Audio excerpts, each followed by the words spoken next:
Hello students, मैं हूं अनीता, आपकी साइंस टीचर। आशा करती हूँ सभी अच्छे होंगे और अपनी पढ़ाई भी अच्छे से कर रहे होंगे। तो आज हम करने जा रहे हैं डीओई की वर्कशीट नंबर 62। 10th क्लास के लिए वर्कशीट है, साइंस की वर्कशीट है ये है विद्युत धारा के चुंबकीय प्रभाव। तो हम पिछली वर्कशीट में भी विद्युत धारा के बारे में पढ़ चुके हैं। तो सबसे पहले हम देख लेते हैं कि विद्युत धारा के चुंबकीय प्रभाव का मतलब क्या है। तो ये है electric effects of electric current. विद्युत धारा का जो प्रभाव है वो कौन कौन से होते हैं। तो जैसे हमने विद्युत धारा पढ़ी थी, पहले जो चैप्टर था इलेक्ट्रिसिटी वाला, उसमें विद्युत धारा हम पढ़ते हैं। तो अब उसके जो प्रभाव होते हैं वो कौन से हैं। पहला है तापीय प्रभाव, जो हीटिंग इफेक्ट होता है। दूसरा केमिकल इफेक्ट होता है, जो उसका केमिकल इफेक्ट है, रासायनिक प्रभाव हो गया जो उसका। और तीसरा वाला है मैग्नेटिक इफेक्ट, जो चुंबकीय प्रभाव है उसका। तो सबसे पहले हीटिंग इफेक्ट देख लेते हैं। जैसे कि ये बल्ब जल रहा है, प्रेस जलती है, हीटर होते हैं जो, तो हम वहां देखते हैं कि विद्युत धारा किस में कन्वर्ट हो जाती है। हीटिंग इफेक्ट होता है उसका, जो ये ताप की वजह से गर्म करती है उस तार को और वो हीट निकालने लगता है। तो इसे बोलते हैं विद्युत धारा का हीटिंग इफेक्ट, तापीय प्रभाव। ऐसे ही दूसरा कौन सा था, जो केमिकल इफेक्ट है। तो इसमें क्या है, जैसे इलेक्ट्रोलाइसिस होता है, जो वाटर है उसके उसमें अगर इलेक्ट्रिसिटी पास कराई जाती है, बिजली, तो वो क्या बन जाता है, हाइड्रोजन गैस और ऑक्सीजन गैस में कन्वर्ट, वो डिवाइड हो जाता है। वो कैसे हो जाता है, इलेक्ट्रिक करंट जब पास कराते हैं उसमें, तो इलेक्ट्रोलाइसिस हो जाता है उसका। तो कौन कौन सी गैस बनती है, हाइड्रोजन और ऑक्सीजन। तो ये क्या है, उसका केमिकल इफेक्ट है। तो इसी तरीके से एक होता है मैग्नेटिक इफेक्ट। अब मैग्नेटिक इफेक्ट कहाँ कहाँ काम आता है, जैसे हम यहाँ देख रहे हैं, जो हमारी डोरबेल होती है, जो डोरबेल होती है उसमें भी क्या है, इलेक्ट्रिसिटी का ही कौन सा इफेक्ट है, वो मैग्नेटिक इफेक्ट है। इलेक्ट्रिसिटी से चलती है और क्या है, उसमें अंदर मैग्नेट बन जाती है इलेक्ट्रिसिटी की वजह से ही, और वो बेल रिंग की आवाज सुनाई देती है। ऐसे ही जो क्रेन है, जो आयरन जंक लिफ्टिंग यहाँ पे दिखाई हुई है, ये इसमें भी क्या है, ये भी इलेक्ट्रिसिटी का मैग्नेटिक इफेक्ट है। ऐसे ही जो एमआरआई मशीन होती है और जो ये ट्रेन है, मैग्नेटिक जो ट्रेन है, इसमें भी सेम यही है। तो हमने देखा कि कितना यूजफुल है ये, और मोटर में, पंखे में, बहुत सारी चीज़ों में इलेक्ट्रिक जो करंट है वो मैग्नेटिक उसका इफेक्ट देखा जाता है।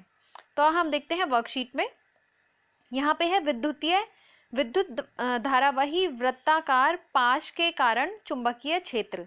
तो ये क्या है, वृत्ताकार पाश मतलब कि गोल एक लूप जो गोलाई में होता है। तो हम यहाँ देखेंगे कि कितने टाइप के कंडक्टर्स ऐसे होते हैं।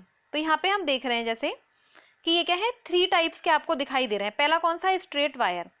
तो क्या मतलब है इनके, क्योंकि हम क्या पढ़ रहे हैं, इलेक्ट्रिक करंट के पढ़ रहे हैं, मैग्नेटिक जो इफेक्ट्स हैं वो, जो विद्युत धारा के प्रभाव हैं।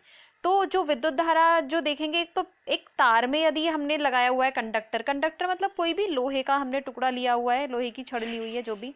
तो जब तार में हम ये वाला देख रहे हैं कि एक वायर है, स्ट्रेट वायर जो हमने लगाया हुआ है, और दूसरा क्या होगा, ये जो सर्कुलर लूप जिसकी हम बात कर रहे हैं, गोलीय वृत्ताकार पाश जब गोल होगा।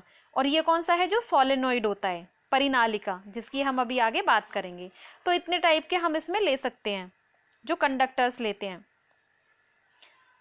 अब इसमें आगे है कि इनमें मैग्नेटिक फील्ड जो होता है, चुंबकीय क्षेत्र, इनका कैसे देखते हैं। तो इसमें सबसे पहले में देख रहे हैं यहाँ पे कि ये क्या है, स्ट्रेट लाइन वाला। तो स्ट्रेट लाइन वाले में हम देख रहे हैं चुंबकीय क्षेत्र, ये हम दाहिने हाथ वाले से पहले देख चुके थे, जिसमें कि जो अंगूठा है वो ऊपर की साइड आता है अगर, तो फिंगर्स किधर मुड़ेंगी, ऐसे इधर की साइड मुड़ेंगी। ठीक है, तो हम देख रहे थे ना, उसकी हम डायरेक्शन देख रहे थे कि अगर विद्युत धारा की डायरेक्शन ऊपर की साइड है, तो यहाँ पे कहाँ है, ऊपर की साइड, अंगूठा ऊपर की साइड है, और जो इसकी फिंगर्स हैं वो उसका मुंह इधर की साइड है। तो इसलिए यहाँ पे हम देख रहे हैं डायरेक्शन किधर है, इधर है इसकी, जो चुंबकीय क्षेत्र है उसकी। ऐसे ही जब सर्कुलर लूप है, जिसकी हम बात करेंगे अब इस वाली वर्कशीट में, गोलीय पाश, जो वृत्ताकार पाश है, तो उसमें क्या है, अब एक वृत्त पे, ये तो स्ट्रेट लाइन का है, अब हम देखेंगे जब कोई वृत्ताकार है तो उसमें हर पॉइंट को स्ट्रेट लाइन की तरह कंसीडर करेंगे। जैसे अब ये वाला पॉइंट इन्होंने यहाँ पे लिया है, तो ऐसे मानेंगे जैसे ये स्ट्रेट लाइन है, तो बिल्कुल ऐसे ही लग रहा है यहाँ पे है जैसे ये। ऐसे ही यहाँ पे इन्होंने ऐसे ही स्ट्रेट लाइन की तरह इस वाले पॉइंट पे ले लिया है, तो यहाँ पे भी सेम कंडीशन ये है। ऐसे ही यहाँ पे भी ले सकते हैं, यहाँ पे भी ले सकते हैं। तो हर पॉइंट पे जब लेंगे तो वो अलग अलग अपने पॉइंट पे जो मैग्नेटिक फील्ड है वो शो करेगा। ऐसे ही ये है एक सोलेनॉइड। सोलेनॉइड में क्या है, अंदर एक छड़ ले ली है, जैसे लोहे की, और उसके ऊपर तांबे का तार लपेट देते हैं ऐसे, और उसमें इलेक्ट्रिसिटी पास करा देते हैं, विद्युत धारा। तो वो कैसे बिहेव करने लगता है, चुंबक की तरह बिहेव करने लगता है, और इसकी जो मैग्नेटिक फील्ड है वो इस तरीके से बनता है कुछ। ठीक है, तो अब हम इसको देख लेते हैं आगे। इसमें है जब इसकी लूप्स के जब हम लूप्स के नंबर को बढ़ा देते हैं, जैसे अगर एक तो तार हो गया कैसा, सिंगल है, सिंगल लूप है, ऐसे लगा हुआ है, ठीक है, तो इसका मैग्नेटिक फील्ड इतना स्ट्रांग नहीं होगा। अगर हम इसके लूप्स बढ़ा देंगे, तार को बढ़ा देंगे ऐसे, तो ऑब्वियस है कि हर पॉइंट पे जो मैग्नेटिक फील्ड बनेगा वो बहुत ज़्यादा स्ट्रांग बनेगा। तो आज हम यही पढ़ने वाले हैं इस वाली वर्कशीट में। तो स्टार्ट करते हैं। तो ये पहला है विद्युत धारावाही वृत्ताकार पाश के कारण चुंबकीय क्षेत्र। इसमें फर्स्ट पॉइंट है चुंबकीय क्षेत्र हर बिंदु पर संकेंद्री वृत्तों द्वारा दर्शाया जा सकता है। तो हम बता चुके हैं कि अगर गोलीय पाश है, अगर गोलीय पाश है, जैसे यहाँ पे दिख रहा है, ये तार से कनेक्ट है यहाँ पे ऐसे, और ये एक गोलीय पाश है, पूरा जो लूप है गोल, तो इसके क्या है, हर पॉइंट पे वृत्तों द्वारा दर्शाया जा सकता है जो चुंबकीय क्षेत्र है। जैसे इन्होंने इस बिंदु पे दर्शाया है, इस वाले बिंदु पे दर्शाया है, इतनी जगह नहीं है कि ये हर किसी पे दर्शाएं, आप इन दोनों की जगह ये दोनों भी ले सकते हैं, ठीक है, तो हर बिंदु पे इनके दर्शा सकते हैं, गोल पे कहीं भी। जब हम वृत्त से दूर जाते हैं तो वृत्त निरंतर बड़े होते जाते हैं। इसका क्या मतलब है, जब हम वृत्त से दूर जाते हैं, तो यहाँ पे दिख रहा है वृत्त, ये वाले इन्होंने दिखाए भी हुए हैं कि शुरू में कैसा है, ऐसा, फिर उससे बड़ा, तो जो तीसरा वाला है वो कितना बड़ा दिख रहा है, तो फिर ये ऐसे जाते जाएंगे, जितना दूर होते जाएंगे उतना बड़ा होता जाएगा, ठीक है। तो जितने वृत्त से दूर जाते जाते हैं उतने ही क्या होते जाते हैं, ये बड़े होते जाते हैं जो वृत्त हैं। अब है विद्युत धारावाही तार के प्रत्येक बिंदु से उत्पन्न चुंबकीय क्षेत्र रेखाएं पाश के केंद्र पर सरल रेखा जैसे प्रतीत होने लगती हैं।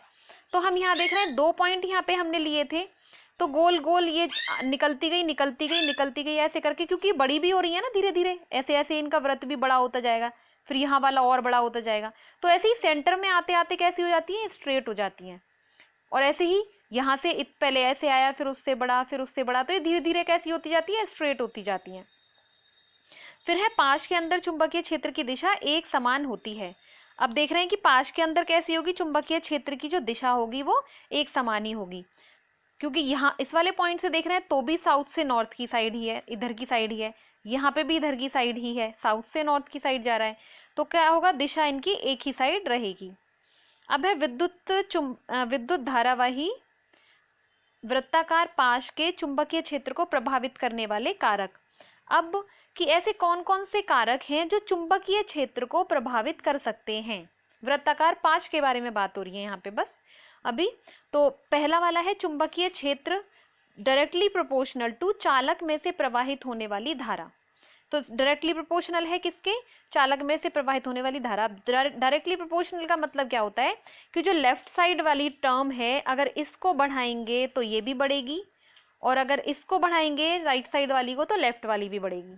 तो इसका मतलब है कि चालक में से प्रवाहित होने वाली धारा अगर हम बढ़ा देते हैं, मतलब हम करंट को बढ़ा देते हैं अगर उसमें से, तो क्या होगा, चुंबकीय क्षेत्र भी बढ़ेगा। अब जैसे हम जानते हैं कि बैटरी से इतना ज़्यादा करंट नहीं निकलेगा, तो अगर हम बैटरी उसमें अटैच करेंगे तो उतना ज़्यादा चुंबकीय क्षेत्र उसका नहीं होगा, लेकिन अगर हम इलेक्ट्रिसिटी पास करेंगे, वोल्टेज अच्छे खासे हम उसको देंगे, तो चुंबकीय क्षेत्र भी काफ़ी ज़्यादा होगा। अब सेकंड है इसका चुंबकीय क्षेत्र डायरेक्टली प्रोपोर्शनल टू 1/, चालक से दूरी। तो ये क्या होगा, 1/, मतलब चुंबकीय क्षेत्र और चालक से दूरी ये दोनों इनवर्सली प्रोपोर्शनल है, 1/, में है ना। तो अगर चालक से दूरी बढ़ाते हैं तो चुंबकीय क्षेत्र कम हो जाता है। तो अगर जो हम यूज कर रहे हैं क्या, जो वृत्ताकार पाश है ये, अगर हम इसकी दूरी बढ़ा देते हैं चालक की, तो क्या होगा, जो चुंबकीय क्षेत्र है वो ज्यादा स्ट्रांग नहीं होगा, वो कम होगा, और दूरी कम करेंगे तो चुंबकीय क्षेत्र स्ट्रांग होगा। अब है चुंबकीय क्षेत्र डायरेक्टली प्रोपोर्शनल टू कुंडली के फेरों की संख्या। तो कुंडली के फेरों की संख्या जितनी ज्यादा होगी चुंबकीय क्षेत्र उतना ही ज्यादा होगा, ये बताया था अभी थोड़ी देर पहले भी। तो हम यहाँ देख रहे हैं कि कुंडली के जो फेरे हैं उनकी संख्या यहाँ पे बढ़ा दी हुई है, कितना मोटा है ये वाला, तो उसकी वजह से क्या होगा, चुंबकीय क्षेत्र भी स्ट्रांग होगा। या फिर जो सोलेनॉइड हैं, जैसे यहाँ पे है आगे बताया हुआ है तो सोलेनोइड भी अगर हम देखें परिनालिका, जैसे हम कोई भी चुंबक जब बना रहे होते हैं, इलेक्ट्रिक करंट जैसे बीच में लोहे की कोई हमने छड़ ली है और उस तार लपेटा जाता है जैसे उस पे तांबे का कोई, तो हम इसकी भी कुंडलियां अगर हम बढ़ा देंगे तो मैग्नेटिक इफेक्ट उतना ही स्ट्रांग होगा, जो चुंबकीय क्षेत्र है वो बहुत ज्यादा स्ट्रांग होगा। नेक्स्ट है चुंबकीय क्षेत्र संयोजी है। प्रत्येक फेरे का चुंबकीय क्षेत्र दूसरे फेरे के चुंबकीय क्षेत्र में संयोजित है, क्योंकि विद्युत धारा की दिशा हर वृत्ताकार फेरे में समान है। तो जो चुंबकीय क्षेत्र है उसकी जो दिशा है वो हर फेरे में कैसी है, एक समान ही है, इसलिए कैसा होता है, चुंबकीय क्षेत्र संयोजित होता है। और प्रत्येक फेरे का जो चुंबकीय क्षेत्र है वो दूसरे फेरे के चुंबकीय क्षेत्र में भी संयोजित होता है, क्योंकि इनकी दिशा जो होती है वो सबकी एक ही होती है। अलग अलग फेरे हैं लेकिन फिर भी सबकी दिशा एक ही होती है। तो अब हम देख लेते हैं आगे। अब है परिनालिका। तो परिनालिका क्या है, पास पास लिपटे विद्युत रोधी तांबे के तार की बेलन की आकृति की अनेक फेरों वाली कुंडली को परिनालिका कहते हैं। तो क्या बोल रहे हैं, जो तांबे का जो तार है, तांबे का जो तार है ऊपर से कोटिंग हो रही है उसके, और अंदर क्या है उसका, तांबे का तार। तो जैसे हमने लोहे की कोई छड़ ली है कोई भी, और उसके ऊपर ऐसे तांबे का तार ये लिपटा हुआ है, और फिर उसमें क्या करते हैं, विद्युत धारा प्रवाहित करते हैं, तो वो किसकी तरह काम करती है, चुंबक की तरह। तो यही क्या है, इसी को बोलते हैं परिनालिका। तो परिनालिका का चुंबकीय क्षेत्र छड़ चुंबक के जैसा होता है। तो हमने पिछली वाली वर्कशीट में भी पढ़ा था कि जो छड़ चुंबक होती है इसी की तरह है। छड़ चुंबक से भी कैसे निकलती हैं, नॉर्थ से निकलेंगी, उत्तरी दिशा से निकलेंगी दक्षिणी की ओर, ऐसे ऐसे निकलती जाती है ना, और यहां से यहां ऐसे। तो बिल्कुल परिनालिका कैसे है, छड़ चुंबक की तरह ही कार्य कर रही है। फिर है परिनालिका के अंदर चुंबकीय क्षेत्र एक समान व समांतर रेखाओं के द्वारा दर्शाया जाता है। तो परिनालिका के अंदर हम देख रहे हैं कैसा है, जो परिनालिका है उसके अंदर हम देखें तो कैसा है, जो चुंबकीय क्षेत्र है वो एक समान और समांतर रेखाओं से दर्शाया जाता है। ठीक है। अब है चुंबकीय क्षेत्र की दिशा। चुंबकीय क्षेत्र की दिशा क्या होगी, परिनालिका के बाहर उत्तर से दक्षिण की ओर होगी। जो परिनालिका के बाहर हम यहाँ देख रहे हैं, यहाँ पे कहाँ है, नॉर्थ से साउथ की ओर ऐसे है, और परिनालिका के अंदर दक्षिण से उत्तर की ओर, जैसे हम छड़ चुंबक में भी देख रहे थे। छड़ चुंबक में भी कैसा था, ऐसे जा रहे थे बाहर की साइड, तो इधर से इधर जा रहा था, नॉर्थ से साउथ की ओर जा रहा था, नहीं ऐसे। और जब हम अंदर देख रहे थे तो अंदर कैसे जाती है, नॉर्थ, वो साउथ से नॉर्थ की ओर। मतलब ये कैसे घूमेगी, नॉर्थ से साउथ की ओर, ऐसे ऐसे पूरा, यहाँ से नॉर्थ से साउथ गई और अंदर कैसी है, साउथ से नॉर्थ, बाहर आके नॉर्थ से साउथ और अंदर से साउथ से नॉर्थ। ठीक है, तो ये इसकी डायरेक्शन होती है। फिर है परिनालिका का उपयोग किसी चुंबकीय पदार्थ जैसे नरम लोहे को चुंबक बनाने में किया जाता है। अब परिनालिका का उपयोग कैसे कहाँ करते हैं, जो नरम लोहा होता है उसको चुंबक बनाने में कैसे करते हैं, उसके अंदर जैसे ये है, इसके अंदर कोई नरम चुंबक लगाई और चारों ओर क्या है, तांबे के तार को लपेट दिया, स्टील का या लोहे, नरम लोहा या स्टील कोई कुछ भी लगाया और उसके ऊपर तांबे का तार लपेट दिया, और फिर विद्युत धारा जब प्रवाहित करते हैं तो वो कैसे बिहेव करने लगता है, जैसे कि वो चुंबक है। जब तक उसमें विद्युत धारा प्रवाहित करते रहेंगे तब तक वो ऐसी बिहेव करेगी जैसे कि वो चुंबक है, और जैसे ही विद्युत धारा हम हटा देंगे, बिजली को हम बंद कर देंगे स्विच, तो वो चुंबक की तरह बिहेव नहीं करेगी। अब आगे है इसके विद्युत चुंबक और स्थायी चुंबक में अंतर। तो पहला है इसका, यह स्थायी चुंबक होता है, अतः आसानी से चुंबकत्व समाप्त हो सकता है। तो विद्युत चुंबक कैसा होता है, अस्थायी चुंबक होता है, क्योंकि ये हम केवल जब उसमें बिजली प्रवाहित कर रहे हैं, विद्युत धारा उसमें प्रवाहित कर रहे हैं, तभी वो चुंबक बन रही है। अतः वो वरना तो वो कैसी होगी, फिर वो चुंबक नहीं रहेगी जैसे ही हम स्विच ऑफ कर देंगे। अतः आसानी से चुंबकत्व समाप्त हो सकता है। चुंबकत्व मतलब जो किसी भी लोह पदार्थ को, चुंबकीय पदार्थ को चिपकाने की जो कैपेसिटी होती है, क्षमता होती है, तो आसानी से क्या कर सकता है, चुंबकत्व है जो इसका वो समाप्त हो सकता है। फिर ये नहीं चिपकाएगा, जो लोह पदार्थ हैं उन सबको, जो आयरन फिलिंग्स हो गई और आयरन की और सारी चीजें हो गई, उनको फिर ये नहीं चिपकाएगा। जैसे ही हम स्विच ऑफ करेंगे तो ये नॉर्मल हो जाएगा, वही लोहे के टुकड़े का जैसा, और फिर से स्विच ऑन करेंगे तो फिर से वो चुंबक की तरह बन जाएगा। और स्थायी चुंबक में क्या है, आसानी से चुंबकत्व समाप्त नहीं किया जा सकता। जो चुंबक होती हैं उनका इतनी आसानी से चुंबकत्व है वो समाप्त नहीं किया जाता, या तो उनको बहुत पीट पीट कर उनका खराब किया जाता है उनको, तब जाके वो चुंबक खराब होती हैं, वरना तो वो ऐसे खराब नहीं होती। इसकी शक्ति बदली जा सकती है। इसकी शक्ति बदली जा सकती है जो विद्युत चुंबक होते, कैसे, अगर हम करंट बढ़ा देंगे तो उसकी शक्ति बढ़ जाएगी, जो चुंबकीय क्षेत्र है उसका, तो चुंबक भी बढ़ गया। चुंबकीय क्षेत्र क्या होता है, मतलब कि जहां तक उस चुंबक का प्रभाव है, ठीक है। तो इसकी शक्ति से मतलब है कि इस चुंबक का जो प्रभाव है, चुंबकीय क्षेत्र, जो हम लाइंस देख रहे थे ना, ऐसे जो लाइंस आ रही हैं, तो वो क्या है, इसकी शक्ति है। जैसे यहाँ बीच में चुंबक रखी है, तो ये जितनी दूर तक चीजों को अट्रैक्ट करेगी वो इतनी दूर तक इसकी शक्ति जा रही है। तो इसकी शक्ति हम बढ़ा सकते हैं, कैसे, जो हमने बताया था कि कैसे प्रभावित होंगे।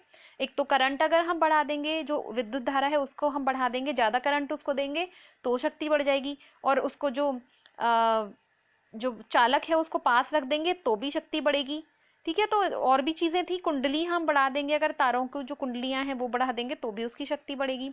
इसमें क्या है, शक्ति निश्चित होती है, इसकी जो चुंबक की शक्ति है वो निश्चित ही रहेगी, हम उसको नहीं बढ़ा सकते या घटा सकते। अब ध्रुवीयता बदली जा सकती है। इसकी ध्रुवीयता हम बदल सकते हैं, कैसे, पलटकर उसकी डायरेक्शन, तारों को पलटकर उससे जोड़कर, तो उसकी ध्रुवीयता बदल सकते हैं। लेकिन यहाँ ध्रुवीयता बदली नहीं जा सकती। ध्रुवीयता हम इसमें बदल सकते हैं, कैसे, क्योंकि विद्युत चुंबक में हम जो दाएं हाथ के वाले जो रूल का इस्तेमाल कर रहे हैं, तो वो क्यों करते हैं, वो इसलिए करते हैं कि जो ऐसी चुंबक है, यहाँ तो हम पता लगा लेंगे कि कौन सा नॉर्थ है कौन सा साउथ है, लिखा भी होता है इस पे, और पता भी लगा सकते हैं, एक दूसरे से चिपका के तुरंत देख लो। लेकिन जो हम विद्युत चुंबक है, हम वहां कैसे पता लगाएंगे, या तो वहां पे कंपास से पता लगेगा, या फिर किससे लगाते हैं हम, कंपास से भी नहीं पता लगेगा, तो हम दाहिने हाथ वाला जो रूल है हमारा, कि विद्युत धारा तो हमें पता है कहाँ से कहाँ जा रही है, तार हमने कैसे जोड़े हैं, तो विद्युत धारा के हम उससे पता लगा लेते हैं कि कैसे उसका डायरेक्शन है, ठीक है। तो अब है प्राय अधिक शक्तिशाली होते हैं। जो विद्युत चुंबक होती हैं अधिक शक्तिशाली होती हैं, क्योंकि विद्युत से बनाई जा रही हैं, तभी तो क्रेन में और एमआरआई मशीन में और बहुत सारी चीजों में इसका इस्तेमाल होने लगा, क्योंकि अब कैसी है, बहुत ज्यादा स्ट्रॉन्ग, अधिक शक्तिशाली होती हैं ये। प्राय कमजोर चुंबक होती है, बहुत कमजोर चुंबक होती है जनरली जैसे होती है। तो अब है इसके क्वेश्चन आंसर, विद्युत धारावाही वृत्ताकार पाश के चुंबकीय क्षेत्र को प्रभावित करने वाले कारक कौन से हैं। तो आप इसके कारक यहां से लिख देंगे, 1 2 3 4, नहीं 1 2 3, बस ये 3 पॉइंट्स आपको लिखने हैं फर्स्ट वाले के आंसर में। पहला वाला है चुंबकीय क्षेत्र है वो डायरेक्टली प्रोपोर्शनल है चालक में से प्रवाहित होने वाली धारा के, धारा बढ़ा देंगे हम, करंट बढ़ा देंगे तो क्या होगा, चुंबकीय क्षेत्र भी बढ़ जाएगा। सेकेंड पॉइंट है चुंबकीय क्षेत्र डायरेक्टली प्रोपोर्शनल है 1 बाय चालक से दूरी, तो चालक चुंबकीय क्षेत्र किसके, चालक से दूरी से इनवर्सली प्रोपोर्शनल है, ठीक है, 1 अपॉन है ना, तो इनवर्सली प्रोपोर्शनल है, चालक से हम दूरी बढ़ाएंगे तो चुंबकीय क्षेत्र कम हो जाएगा, चालक से दूरी कम करेंगे तो चुंबकीय क्षेत्र बढ़ जाएगा। तीसरा पॉइंट है चुंबकीय क्षेत्र डायरेक्टली प्रोपोर्शनल टू कुंडली के फेरों की संख्या, तो कुंडली के फेरों की संख्या, लूप्स हम बढ़ा देंगे, जब उसके कॉइल्स बढ़ा देंगे तो मैग्नेटिक फील्ड भी उसका बढ़ जाएगा। तो यहाँ ये तीनों पॉइंट आप फर्स्ट वाले के आंसर में लिखेंगे। अब है क्वेश्चन नंबर सेकंड, मेज के तल में पड़े तार के वृत्ताकार पाश पर विचार कीजिए। एक ये बोल रहे हैं कि एक मेज है, ये बोल रहे हैं कि एक मेज है ऐसे करके, ठीक है, सॉरी मेज जैसी लग नहीं रही है पर ये मेज ही है। तो जैसे एक मेज है उस पर बोल रहे हैं कि वृत्ताकार पाश उस पर पड़ा हुआ है, कोई वृत्ताकार पाश मतलब ऐसे गोल तार कोई पड़ा हुआ है मेज पे। तो मान लीजिए कि इस पाश में दक्षिणावर्त विद्युत धारा प्रवाहित हो रही है।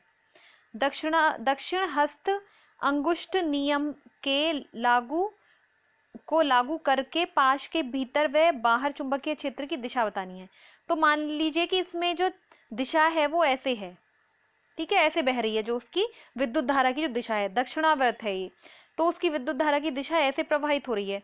तो अब आप कैसे बताओगे, क्या बताना है, दाहिने हाथ का है जो आपका सीधे हाथ वाला जो रूल था उससे लगाकर आपको बताना है कि चुंबकीय क्षेत्र की दिशा जो ये पाश है उसके भीतर की साइड, इधर की साइड और बाहर की साइड कहाँ होगा, जो दिशा है चुंबकीय क्षेत्र की ये बतानी है आपको, ठीक है।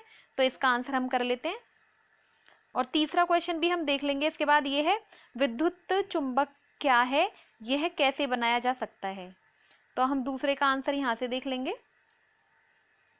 ये वाला आंसर है दूसरे का। तो यह है दक्षिण हस्त अंगुष्ठ नियम को लागू करने पर पाश के भीतर चुंबकीय क्षेत्र की दिशा मेज के अंदर की ओर व पाश के बाहर चुंबक क्षेत्र की दिशा इसके विपरीत मेज के बाहर की तरफ होगी। तो ये कैसे हुआ आप? तो हम देख रहे हैं कि जो इसकी विद्युत धारा की जो डायरेक्शन है करंट की, वो क्या है, ऐसे जा रहा है। तो अगर हम इस वाले पॉइंट पे लें, यहां हम ले रहे हैं, ठीक है, इसके इधर पे, तो इस वाले पॉइंट पे जब हम लेंगे तो थंब किधर है, ऊपर की साइड। जैसे हम देख रहे हैं ना, यहाँ पे थंब है ऊपर की साइड, यहाँ पे। तो फिंगर्स कैसे आ रही हैं, ऐसे आ रही हैं, ऐसे मुड़ के आ रही है ना यहाँ पे, और इधर की साइड है उनका फिंगर्स की जो टिप है, यहाँ पे है इधर की साइड। तो हम देख रहे हैं यहाँ पे कैसे आएंगी, ये भी ऐसे करके घूम के आएंगी, ठीक है।